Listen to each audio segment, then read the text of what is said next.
दोस्तों, आप सुन रहे हैं प्रेतनी का एपिसोड नंबर 2। पांचों दोस्त जब आशा के कमरे में गए तो उन्हें एक बहुत बड़ा झटका लगा। उन्होंने देखा कि उसके कमरे में कितने सारे चूहे मरे पड़े थे और उसी जगह से वहां बहुत भयंकर बदबू आ रही थी। सबसे हैरान करने वाली बात तो ये थी कि चूहों के शरीर का मांस भी गायब था, मानो किसी ने उन्हें ऐसे ही खाकर फेंक दिया हो। सब लोग तुरंत कमरे से बाहर निकले। सब दंग रह गए थे क्योंकि शाम को ही वहां से चूहों की आवाज आ रही थी और अभी अचानक उसके कमरे से इतने सारे चूहे मरे हुए थे। रजत ने कहा, तुम लोग ठीक कह रहे थे, इस घर में कुछ तो चल रहा है जो अजीब है। तभी उन्हें आवाज आई, कोई घर की तरफ आ रहा था, इसलिए पांचों दोस्त तुरंत अपने कमरे में चले गए। आशा घर में आई और सीधे अपने कमरे में चली गई। फिर रात को करीब 1 बजे वापस किसी ने घर का दरवाजा खटखटाया। रजत की नींद खुली और उसने बाहर आकर देखा कि जमींदार वापस आ गया है। वो भी सीधे कमरे में चला गया और फिर कमरे से फिर से कुछ अजीब सी आवाजें आने लगी। वो रात तो बीत गई, लेकिन अगले ही दिन पांचों दोस्तों को घर के बाहर शोर सुनाई दिया। सब बाहर गए और उन्होंने देखा कि गांव वालों की भीड़ जमा थी और वो लोग किसी बात पर चिल्ला रहे थे। जमींदार उन्हें शांत करने की कोशिश कर रहा था। तभी गांव के एक आदमी ने कहा, जमींदार जी, हमारे घर के जानवर एक एक करके गायब हो रहे हैं। या तो उनकी लाशें चौराहे पर मिल रही हैं और वो भी कटी फटी अवस्था में। हमें शक है कि आपके घर आए मेहमान ये सब कर रहे हैं। ये सुनकर पांचों दोस्तों के होश ही उड़ गए। रजत ने तुरंत कहा कि उनके पास ऐसा कुछ करने की वजह ही नहीं है, लेकिन गांव वाले उन्हें ही दोषी ठहरा रहे थे, ये कहकर कि शहरी लोगों को जानवरों का मांस वगैरह खाने का बहुत बड़ा शौक होता है। रजत ने जमींदार से कहा कि उन्होंने ऐसा कुछ भी नहीं किया है, बल्कि उन्हें तो गांव को ठीक से देखा तक नहीं है। इतने में ही पवन और सुजीत के दिमाग में कुछ आया और उन्होंने जमींदार से कहा, जमींदार जी, शक तो आपकी पत्नी पर भी जाना चाहिए, क्योंकि हर रात को न जाने वो क्या करने के लिए गांव में भटकती रहती है। सारे गांव वाले ये बात सुनकर चुप पड़ गए और जमींदार को शक की निगाहों से देखने लगे। लेकिन जमींदार को ये बात पसंद नहीं आई और उसने कहा कि आशा ऐसा नहीं कर सकती और वो जल्द से जल्द ये सब करने वाले असली गुनहगार को पकड़ लेगा। सारे गांव वाले तो वहां से चले गए और जमींदार ने पांचों दोस्तों को गुस्से से कहा कि कल शाम तक जमीन के कागजात उन्हें मिल जाएंगे, उसके बाद उन्हें यहाँ से निकलना होगा। ये कहकर वो भी आशा के पास चला गया। पांचों दोस्त उसके पीछे गए और कमरे के बाहर खड़े होकर उनकी बातें सुनने लगे। जमींदार ने आशा से कहा, देखो, तुम अब रात को बाहर मत जाना, गांव वालों को शक हो गया है और अगर फिर से किसी ने तुम्हें देखा तो मुसीबत हो जाएगी। पांचों को उसकी इस बात का मतलब समझ नहीं आया, लेकिन ये बात तो पक्की हो गई थी कि वो दोनों कुछ बहुत बड़ा राज छुपा रहे थे। फिर उस रात कुछ ऐसा हुआ जिसने पांचों दोस्तों को हैरानी में डाल दिया। रात को जब सब लोग सो चुके थे, तब उनके कमरे के दरवाजे को किसी ने खटखटाया। पवन की नींद खुली, बाकी लोग गहरी नींद में सो रहे थे। फिर पवन ने दरवाजा खोला, लेकिन बाहर कोई भी नहीं था। ये देखकर पवन थोड़ा हैरान हो गया। वो वापस सोने के लिए जा ही रहा था कि तभी वो आवाज सुनकर वो इधर उधर देखने लगा और उसकी नजर आशा पर गई, जो बरामदे में खड़ी थी और उसे अपनी तरफ आने के लिए इशारा कर रही थी। उसने पवन को एक अजीब सी मुस्कान दी और पवन उसकी तरफ जाने लगा। आशा भी वहां से पता नहीं कहां जाने लगी और पवन उसके पीछे पीछे जा रहा था। और ऐसे ही वो पवन को घर की छत पर ले गई और रुक गई। तो पवन ने कहा, जी, आपने मुझे यहाँ क्यों बुलाया? आशा उसकी ओर पलटी और कहने लगी कि वो उसे बहुत पसंद करती है। ये सुनकर पवन चौंक गया। आशा उसके करीब जाने लगी और पवन को अब धीरे धीरे डर लगने लगा था। पवन ने कहा कि जमींदार को पता चल गया तो वो उसे मार देगा। लेकिन आशा नहीं मानी। उसने कहा कि वो जमींदार के साथ अब और नहीं रहना चाहती और वो पवन से प्यार करती है। पवन उसकी बातों से बिल्कुल हैरान हो गया था। तभी आशा ने उसका हाथ पकड़ा और अचानक उसने अपने दांत उसके हाथ में घुसा दिए। पवन जोर से चीखा और अपने हाथ को छुड़ाने की कोशिश करने लगा, लेकिन आशा उसका हाथ छोड़ ही नहीं रही थी। उसके हाथ से खून बहने लगा।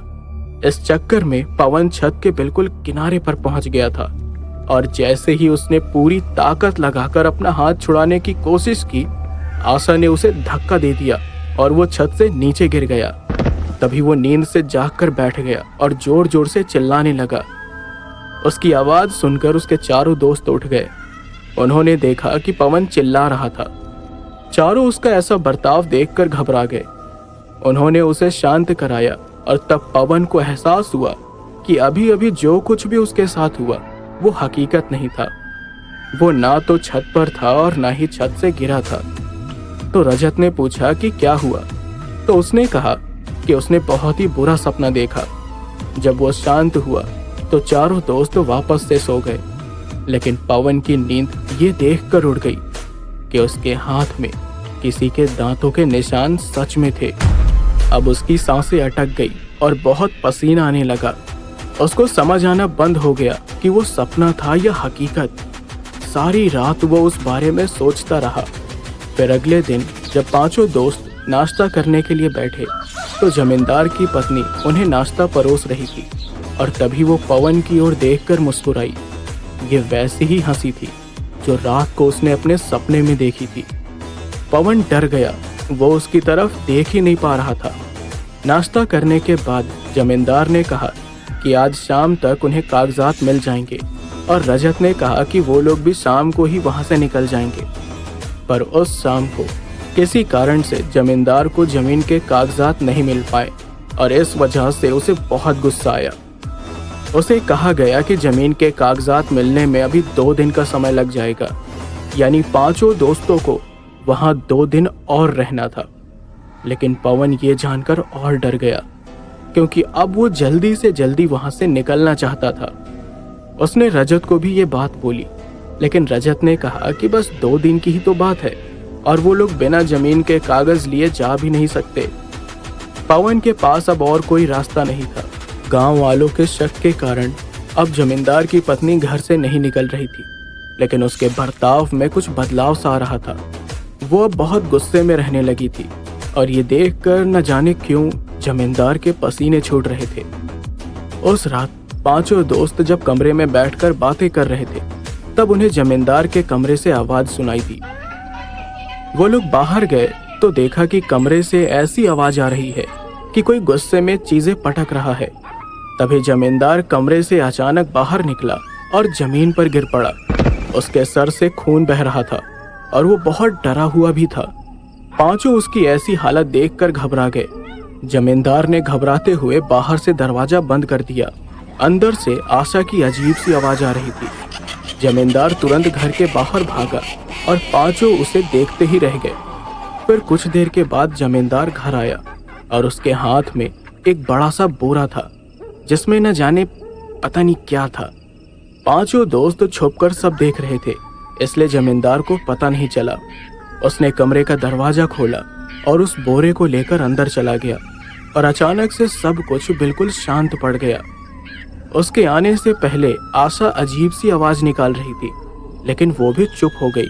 फिर थोड़ी देर के बाद वापस से जमींदार कमरे से वही बोरा लेकर निकला और घर के बाहर चला गया।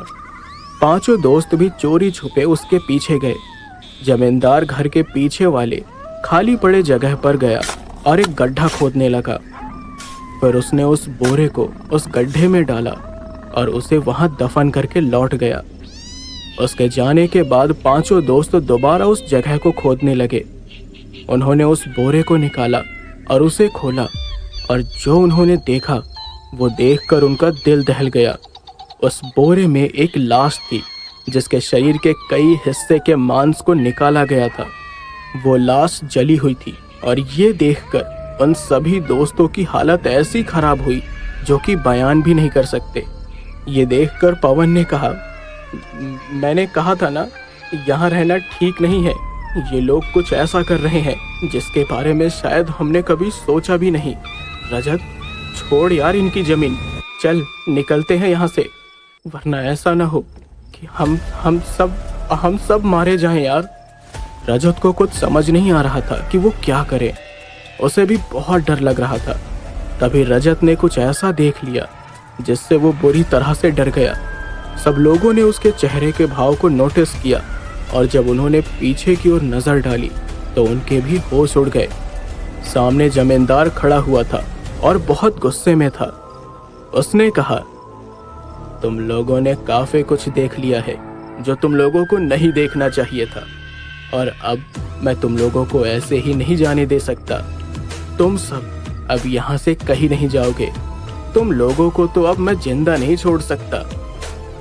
सत्यम, रजत, कबीर, पवन और सुजीत समझ नहीं पा रहे थे कि अब उन्हें क्या करना चाहिए। सब लोगों ने जमींदार को रोकने की पूरी कोशिश की, लेकिन जमींदार के हाथ में बंदूक थी और इस वजह से न वो भागने की कोशिश कर पा रहे थे और ना ही उससे कुछ कहने की। जमींदार उनकी तरफ आगे बढ़ रहा था और सबकी हालत खराब हो रही थी।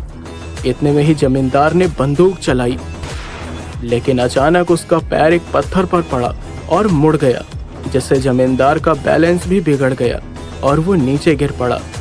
जमींदार सीधे जमीन में पड़े कुदाल के ऊपर गिर पड़ा, जो उसके पेट में घुस गया। पांचों दोस्त ये देखकर बिल्कुल सुन्न पड़ गए। ये सब इतनी जल्दी हुआ कि उन्हें कुछ करने का मौका ही नहीं मिला। पेट में कुदाल घुसने के कारण वो जोर से चीखा और उसी वक्त वहीं मर गया। सत्यम ने कहा, अब क्या करें? कहीं इसकी मौत का इल्जाम हम पर न लग जाए। रजत, चल निकलते हैं यहाँ से, वरना गांव वाले ही हमें मार देंगे। वो लोग वहां से निकल ही रहे थे कि तभी रजत को कॉल आया। रजत ने देखा कि उसके पिता का कॉल आया है।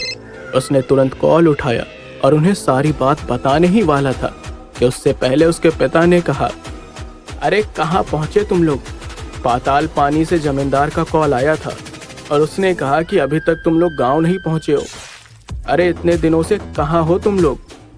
अब ये रजत के लिए एक और बड़ा झटका था।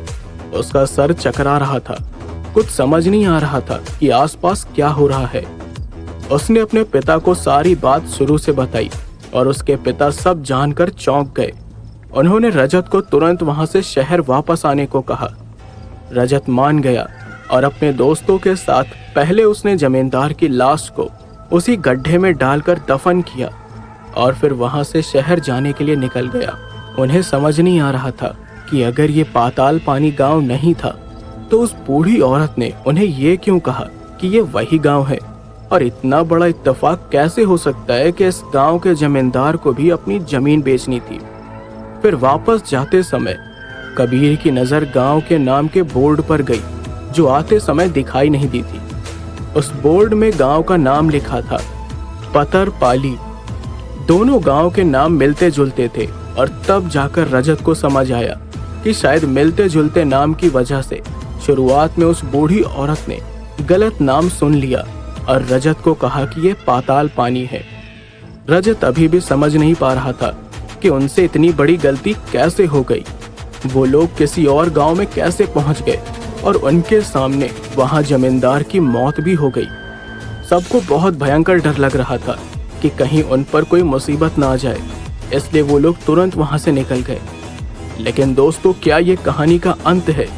क्या शहर जाने के बाद रजत और उसके दोस्तों की जिंदगी नॉर्मल हो जाएगी, या उसके बाद भी उनकी जिंदगी में नया मोड़ आएगा? क्या आशा को जमींदार की मौत का पता चलेगा, और जब पता चलेगा तो क्या करेगी वो? अभी भी बहुत से सवालों का जवाब पाना बाकी है, और इसी के साथ अभी इस कहानी में छुपा ऐसा रहस्य बाहर आने वाला है जो पांचों दोस्तों के ही नहीं बल्कि आपके भी रोंगटे खड़े कर देगा। लेकिन ये सारे रहस्य कहानी के आने वाले एपिसोड्स में खुलेगा, और इस कहानी के अगले एपिसोड के लिए आपको थोड़ा सा वेट करना होगा। तो मिलते हैं कहानी के अगले एपिसोड में एक नए मोड़ के साथ।